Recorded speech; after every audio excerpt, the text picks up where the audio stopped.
देखिए 15 साल की सत्ता थी और 15 साल तक कांग्रेस जो है सत्ता से बाहर थी।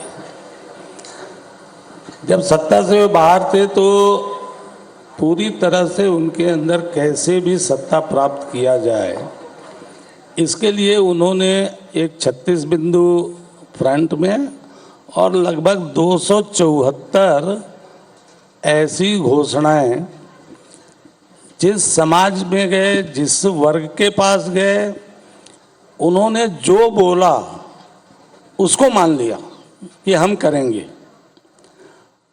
और जब करने की बारी आई तो वे बहाने बनाने लगे। जैसे उन्होंने कहा कि हम शराबबंदी करेंगे। अब शराबबंदी करने की बात आई तो बोले, मुख्यमंत्री बोल रहे हैं कि भाई यहाँ के लोग कोविड में सैनिटाइजर पी गए इसलिए हम शराबबंदी नहीं करेंगे। मतलब उन्होंने मान लिया कि पूरे छत्तीसगढ़ के 3.25 करोड़ की आबादी जो है बगैर शराब के नहीं रह सकती।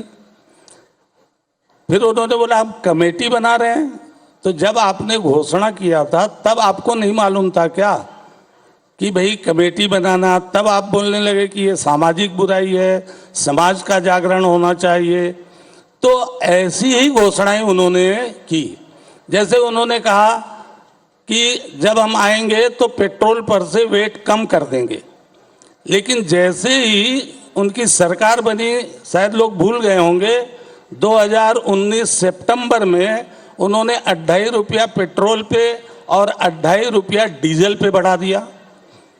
उन्होंने घोषणा किया कि हम ग्रामीण क्षेत्रों में प्रत्येक साल 4 गैस सिलेंडर ग्रामीण परिवार को देंगे।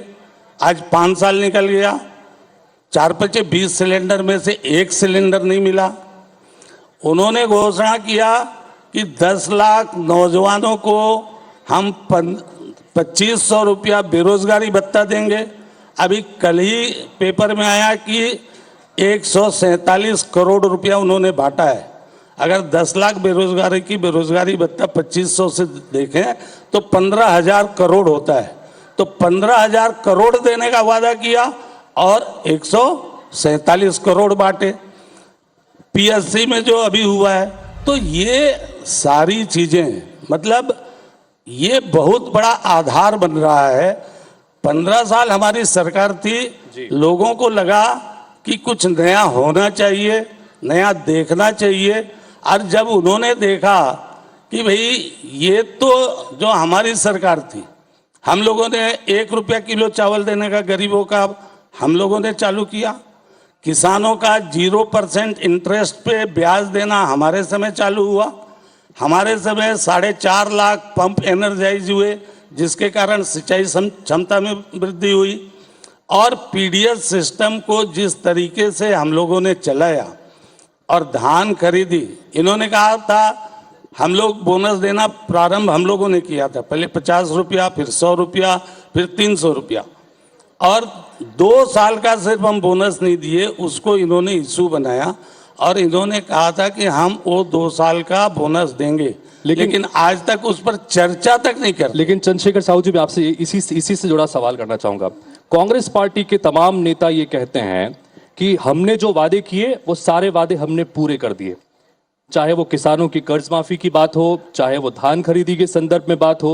वो कहते हैं कि हमने सारे वादे पूरे कर दिए। शराबबंदी के मसले को लेकर जरूर बात होती है, इस पर क्या कहेंगे साहू जी?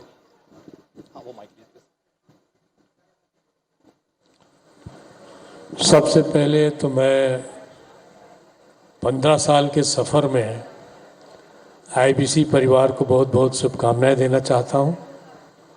और उसके आज के माइंड समिट में हमारे सभी मित्रगण यहाँ पर हैं। आप सबका अभिवादन के साथ मैं कहना चाहूँगा कि जो वादे हैं वो तो अब चुनाव के कसौटी में एक प्रकार से कसा जाएगा, और उसमें कितना खरा उतरते हैं ये तो वक्त ही बताएगा।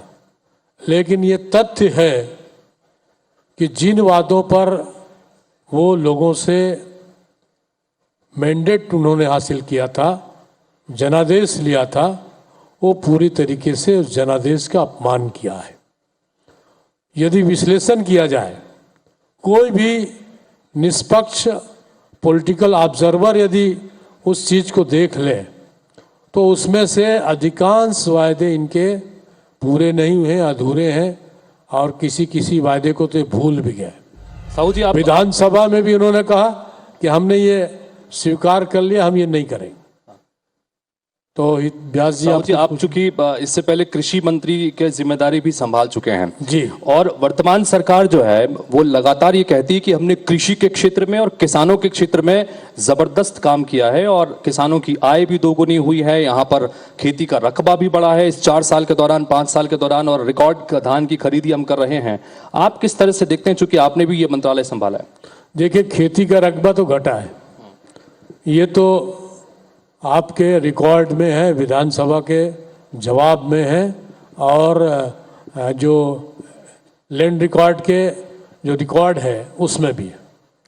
तो ये 4 लाख एकड़ ये खेती का रकबा घटा है, ये पूरी तरीके से तय है। और उसके बाद जो प्रॉस्पेरिटी है, आप देख लीजिए, जितना खेती का लागत में वृद्धि अभी हुआ है, मैं किसान के हैसियत से आपके सामने कहना चाहूँगा कि खेती के लागत में लगातार वृद्धि हुई। सारे सब्सिडीज जो हमारे समय थे 15 साल और उसके पहले भी, तो वो सब्सिडीज को, सारे छूट को इन लोगों ने दरकिनार कर दिया, केवल ये कह के कि हम इतना दे रहे हैं, उतना दे रहे हैं। जबकि केंद्र सरकार 2100 से अधिक राशि राज्य सरकार को प्रदान करती है धान खरीदी के लिए। केवल कुछ राशि देके ये शहीद बनते हैं और ये कहते हैं कि हम आपको सब दे रहे हैं। 100 रुपया केंद्र का है तो 5 रुपया राज्य का है, ये बात तय भी है। अभी भगत जी यहाँ पर थे, हाँ। मैं कोई जिक्र नहीं करना चाहूंगा, लेकिन उसका ही जवाब है कि 74,000 करोड़ रुपया केंद्र के राशि हमको प्राप्त होता है और 11,000 समथिंग करोड़ जी राज्य की ओर से धान खरीदी में। प्रेम प्रकाश जी भी इस विषय पे कुछ कहना चाह रहे थे, बात भी रखिएगा। और ये तय है जी। एक और सवाल मेरा प्रेम प्रकाश जी इसके संदर्भ में यही जुड़ा हुआ ही सवाल है, क्योंकि एक बार फिर से कांग्रेस पार्टी के नेता कृषि मंत्री की तरफ से बयान आया है कि अब की बार उनकी सरकार आई तो वो 3600 रुपए में धान खरीदेंगे प्रति क्विंटल। 3200 से शुरुआत होगी, फिर 3400, फिर 3600 तक जाएंगे। तो एक बार फिर से वादा हो रहा है, तो भारतीय जनता पार्टी के पास में क्या काट है इसको लेकर? देखिए, जब इन्होंने 2500 कहा था तब हमारा एमएसपी लगभग 1750 रुपया था और 750 रुपया इनकी वृद्धि होनी थी। पहले साल इन्होंने 2500 दिया, अगले साल उन्होंने 10,000 जो बोल रहे थे उसको घटा के 9,000 किया। आगे जाकर के पिछले 4 सालों में लगभग हमारी 400 रुपये की एमएसपी में वृद्धि हुई है।